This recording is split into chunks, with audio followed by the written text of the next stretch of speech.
The DOJ and the Treasury Department are working with the European Commission and 7 other countries to go after one of Putin's biggest supports, and that's the oligarchs. CNN's Drew Griffin reports. On the shore of the Black Sea, it can only be described as a palace, 190,000 square feet. From the air, you can see the church, tea house, and amphitheater, and reportedly an underground hockey rink, with a no-fly zone and a no-boat zone.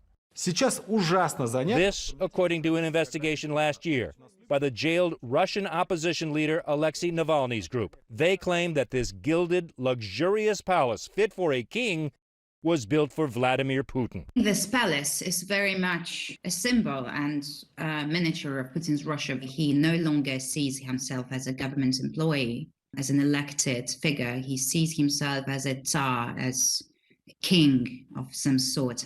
And a Russian Tsar, of course, deserves a palace. CNN can't independently verify Putin's connection to the palace, and Putin's spokesman denies the Russian leader owns it or any palace. Maria Pevchik from Navalny's Anti-Corruption Foundation says they have proof that their sources and documents all point to the palace as an example of how the oligarchs corruptly enrich Russia's president. It has been paid by Russian oligarchs, by Russian state-owned companies. Money from Russian people, from regular people, was stolen and diverted into building this horrendous thing on the Black Sea. According to the investigation and a whistleblower who came forward, the money for the palace came from a Russian investment fund company that solicited charity donations from the Russian oligarchs. There are these rumors about Putin being the richest man in the world, and he may be. It's very, very hard to try to understand what his wealth is and where it's held. Rumored to be worth more than $100 billion officially, Putin claims an 800-square-foot apartment, a few cars, and a modest salary in 2020, valued at about $140,000. But his official income is irrelevant. Russia watchers say Putin controls Russia by determining who gets money and who doesn't, who gets to run business, who skims profit, and how the wealth is passed. He doesn't need any assets listed in his name, says journalist Tom Burgess. It's all his when he asks. It's closer to something like The Godfather.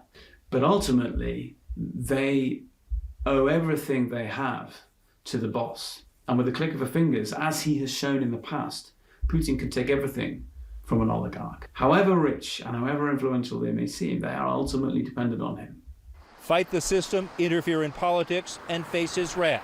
Exiled Russian oligarch Mikhail Khodorkovsky, who was convicted of tax evasion and fraud, spent 10 years in a Russian prison, he says, for not playing Putin's game. He claims Putin is paranoid, dangerous, and must be stopped. All the accounts of all the oligarchs who function as Putin's wallet must be stopped. They must all feel the pain right now, and it must continue until the war ends. Newly imposed sanctions from the West have now made it hard for many of the Russian billionaires to do business outside of Russia. Yachts, bank accounts, frozen. Inside Russia, the economy shows signs of crumbling. But chipping away at Putin's brutal hold on power through economics will take time. And from his actions, observers believe Putin's strategy is far beyond personal riches. He wants to rebuild Russia as a great power. And you almost have to go back to the Tsarist days to understand that. Just look at the gates of Putin's purported palace, a golden two-headed crowned eagle, a symbol of Russia, similar to the two-headed crowned eagle that is atop the gates of the Winter Palace that belonged to Russia's last Tsar. Don, the fact is, financially getting to Vladimir Putin may be impossible, and even getting to his oligarchs through these seizures and sanctions is tremendously difficult. They have gone to great lengths to hide their assets behind multiple shell companies safely in Western countries like the United States. One expert telling CNN there is literally no paper trail. Don? All right, Drew Griffin, thank you very much. I'm going to bring in now CNN's global affairs analyst, Susan Glasser. Susan, hello to you. Wow, stunning. This level of wealth is really staggering here. Has Putin made himself a czar? You know, that always was the framework, improbably enough, for this former KGB lieutenant colonel who was hanging a portrait of Peter the Great in his office, his modest office as deputy mayor of St. Petersburg in the 1990s. Grew up in the sort of post-war Leningrad with the crumbling palaces of the czars around him, and now you see the grotesque, enormous wealth that Navalny investigation from last year cited in the report. You know, it's really extraordinary the level of detail that they were able to turn up just about this particular over-the-top. Gotcha is a crazy word for something so big and grotesque. You know, all of these governments are now going after oligarchs' wealth, Susan, and it's really amazing. Do you think that they can keep this up? Do you think that that is going to put pressure on Putin? But I mean, if he is the one who is doled out the riches in the first place, how effective could this strategy be? Well, look, that's a question, is what is the goal of the sanctions at this point? First of all, there's the question of who, if anyone, is Vladimir Putin listening to anymore, right? And so certainly this is the system that enabled him at the beginning of his tenure. It might have been even more effective to crack down on the oligarchs, but now we're 2 decades in. You see the physical signs of isolation, Putin at the end of those long tables.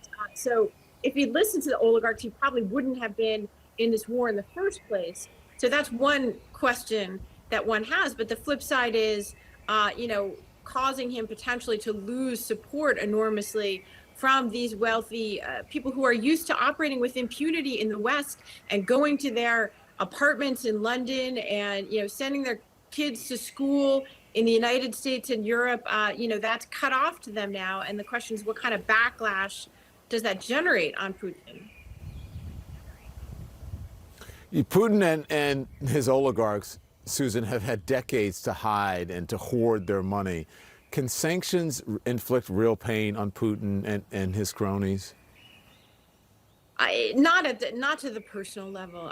These are people who, as you've seen, are literally grotesquely rich. You see that in some of these, you know, super yachts that are being impounded by the Italians and the like. I mean, just absolutely levels of thievery and corruption that are grotesque. So it's not going to affect them personally in terms of how they live their lives, except that they can no longer go to Europe. But, you know, Dubai is still open to them. Look at the property that they have there. And you see private jets still going there today, while much of the rest of the world is closed off to those Russian oligarchs' wealth. But I think it's a very important factor in understanding the nature of the government that Putin has put together, and a system in which a small number of people, you know, basically looted the country for their own purposes. These oligarchs owe everything to Putin. So is it them or the Russian people who will need to decide Putin has gone too far? Well, again, you look at the nature of the regime that Putin has, and one thing is that over time, he's been more than 2 decades in power. He has become progressively more isolated and surrounded really by the remnants of the security services, the siloviki, as it's called in Russian, that he surrounded himself with. You know, these are not the big business people, although many of them have benefited from corruption and gained large personal wealth as well. And so the question is, this system of one-man authoritarian rule, it's really gone in the other direction. Rather than oligarchs having a say over Vladimir Putin, he seems to have put more and more power onto himself personally. And his speech that he gave yesterday, Don, was just absolutely chilling. I mean, I would recommend anyone to listen to a translation of that. It's almost Stalinist in its promise of a new purge inside of Russia to accompany the horrific military action on Ukraine next door. It's really suggesting of a new level of reversion to 20th century type dictatorship inside of Russia. It's very scary.